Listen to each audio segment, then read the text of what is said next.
Hello, and welcome to the EastWest Hollywood Woodwind Library. I'm David Earl, and I'm going to take you through this deep and vast woodwind library. Now, it's kind of funny to say that, woodwind library, because most of the time woodwinds are sorely overlooked in orchestral composition these days for cinematic scores. The upper tones of the woodwinds are very, very important, and I think that Doug Rogers and Nick Phoenix really understood this when they were making this library. The families of the woodwind instruments are very well represented, from the flutes to the clarinets to the double reed instruments. They are all very well represented here, and there are tons of heavy scripts and articulations to choose from. This library was created and co-produced with Tom Bergersen from Two Steps of Hell and engineered by Shawn Murphy. Shawn's an Academy Award recipient, and he's worked in a lot of A-list movies. The quality in this library really shows, and I very much enjoy that they placed just as much attention into the woodwinds as they did on the strings and the brass and the percussion when they were making this particular series. These instruments are not only playable, they're also inspirational. The Hollywood Library includes 145 gigabytes of 24-bit 44.1K samples. Now, in this video, I want to give you a proper introduction to this library and show you why it's so special. Let's have a look inside the browser. In the browser, I can see the 13 different folders, and these are all the families of woodwinds between flutes and clarinets and double reeds. Inside the folders, you'll find subfolders. Long for long articulations, short for short articulations. Effects are going to be special effects that are created just by that instrument, key switching, and legato.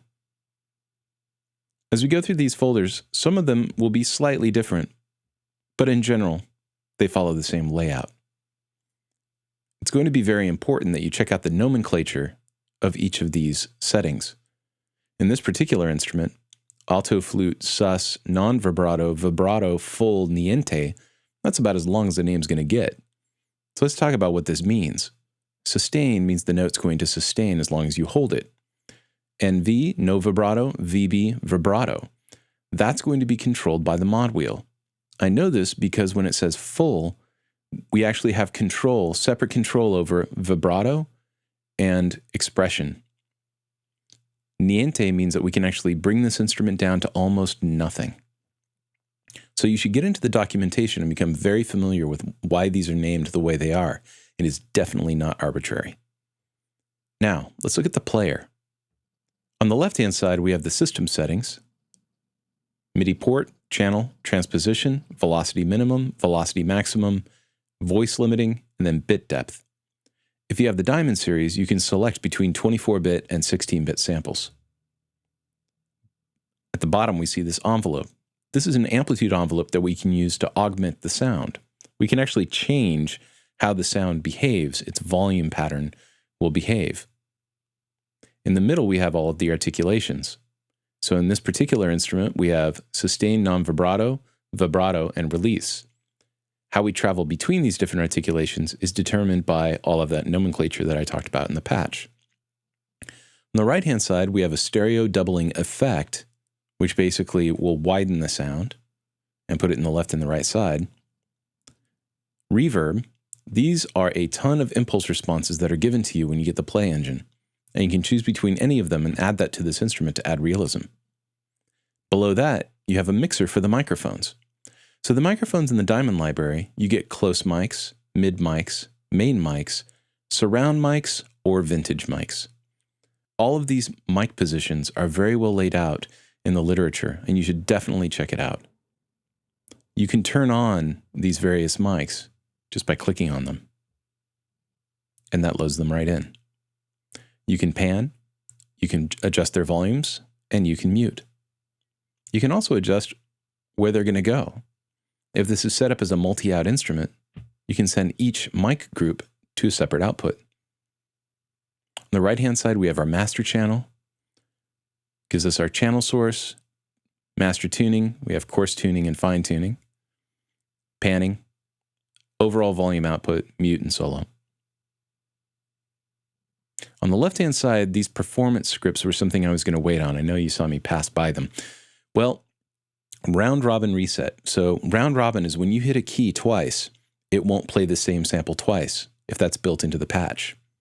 When you hit round robin reset, it goes back to the default first sample to be played. Monophonic true legato is a legato setting for specific instruments that use this specific type of script for legato playing. It will change the instrument from polyphonic to monophonic, and using a complex set of scripts, play things in a legato fashion. So certain notes will slur to each other. It'll detect how you're playing and then try to create a legato that matches it perfectly. Now you can use monophonic true legato with any instrument, but you'll want to experiment a bit. Legato simulation. If you have an instrument that is not really made for legato, but you want it to play legato, the legato simulation is very, very interesting. It basically will create parameters around the sound to emulate velocity layers and things like that to make something play legato. It'll actually create slurs and create portamento and things like that to make it realistic. And that can be very handy. Repetition sim. Let's say that you don't have round robin and you want to be able to use repetitions and not have it sound like you're hitting the same sample every time.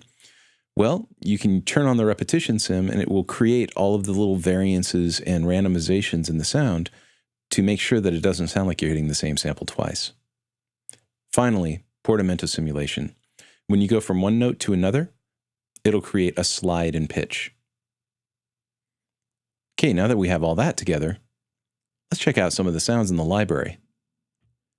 When I first opened this library, I was excited because there were certain instruments that I don't normally get to see in woodwind libraries. Like I said before, woodwind libraries can be grossly underserved, and in this case, they really did a great job at EastWest trying to make sure that we got everything we needed. The Alto Flute is a very, very interesting instrument, and it's fun to write for. In this case, the Alto Flute, I'm using that patch that has the non-vibrato, vibrato, full, and niente to show you how to use that.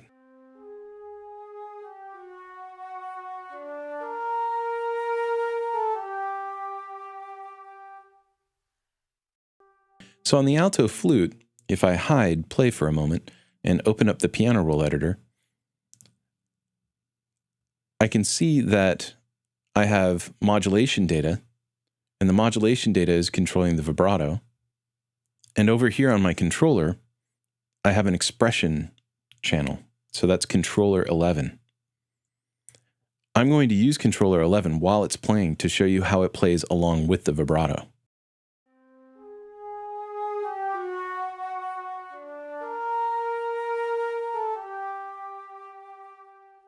So in real time, I was creating expression changes, and I can write those into that region. So check it out.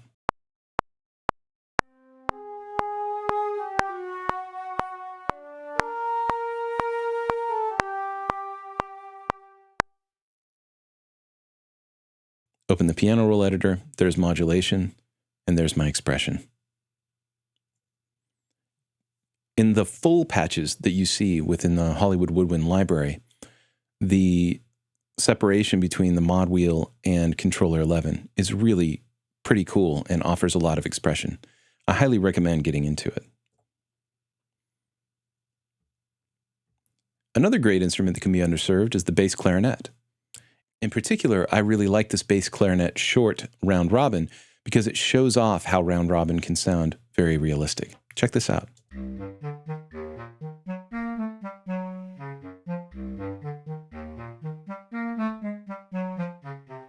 Now, in that one, I wasn't hitting the same note twice. I'll re-trigger the same note over and over again so that you can hear the effect.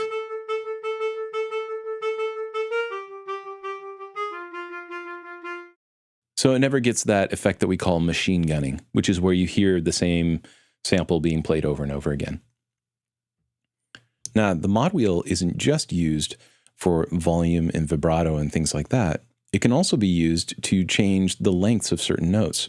This particular passage, I have short notes, and then I have sort of medium length notes, and then I finally have a sort of sforzando.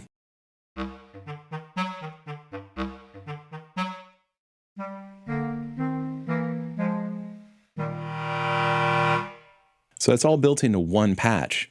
And if I open up the piano roll editor again and hide play, you can see there's the expression at the very end when I had that sforzando thing going on. And then there is my modulation pattern. So basically the really short notes are going to be below 70, and then above 70 I have my longer notes. And then if I go up to 127 here, don't know exactly what the range is here, but this will give us this articulation. Kind of like how we would normally use key switching. One of the greatest things about the Hollywood library is the use of legato. So in this particular case, I have this legato bass flute. Bass flute is another instrument that you rarely get to write for and rarely see in libraries, but it's done really well in this library, and I think they took great care in making sure that we had a very playable, very expressive instrument.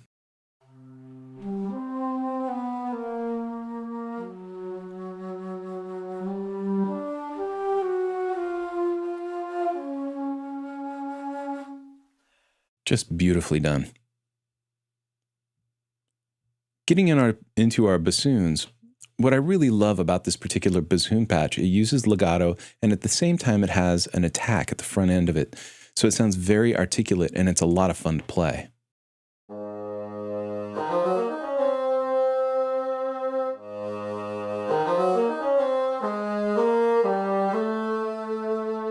Expression means that it's going to have a little bit of vibrato at the end. Really beautiful stuff. In this library, the effects that you use are very important as well. They have runs built into it. They have special articulations and extended techniques that are really great. So the bassoon runs.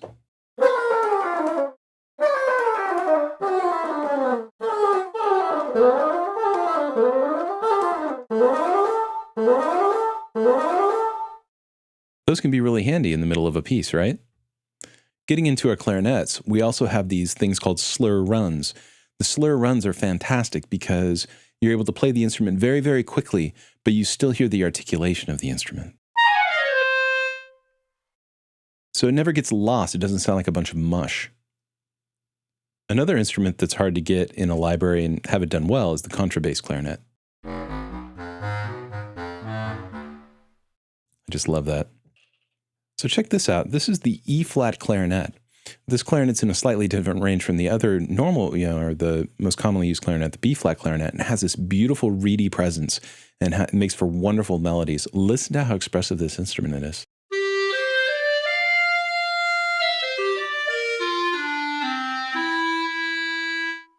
That particular kind of strident tone is so beautiful, and it cuts right through a mix.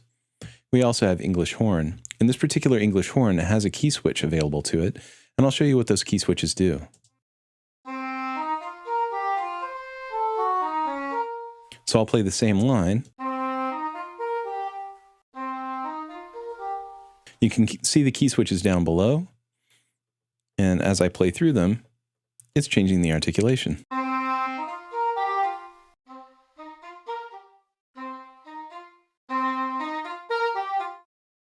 Giving you a wide variety of sounds on a single track. All right, getting into the flutes. This is just a beautiful flute patch, right?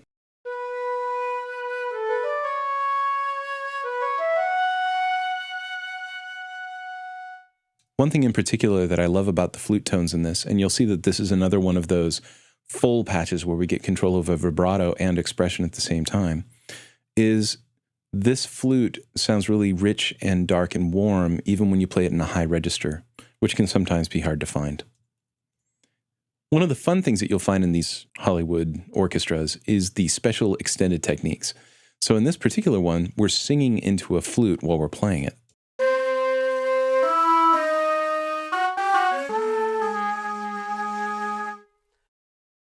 So that's kind of fun, right? The oboe.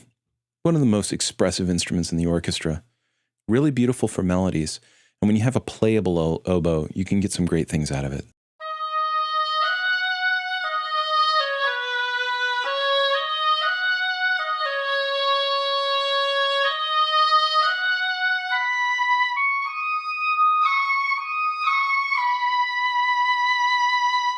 Now, one of the reasons that I picked this oboe is because it's using slur.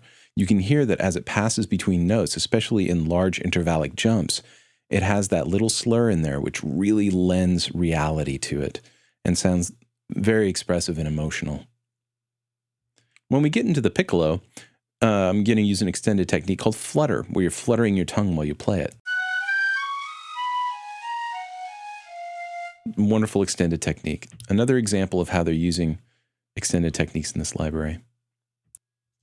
The use of slur in that, and also including the full and niente, I'm not actually pulling this down in expression at all, but you can hear how that piccolo, it's very high, but it's not shrill. And when it plays those little ornaments, they sound very realistic. And that's what I love about this library, is the fact that it's so expressive and so emotional and so realistic. And it's the backbone of all of my orchestral compositions.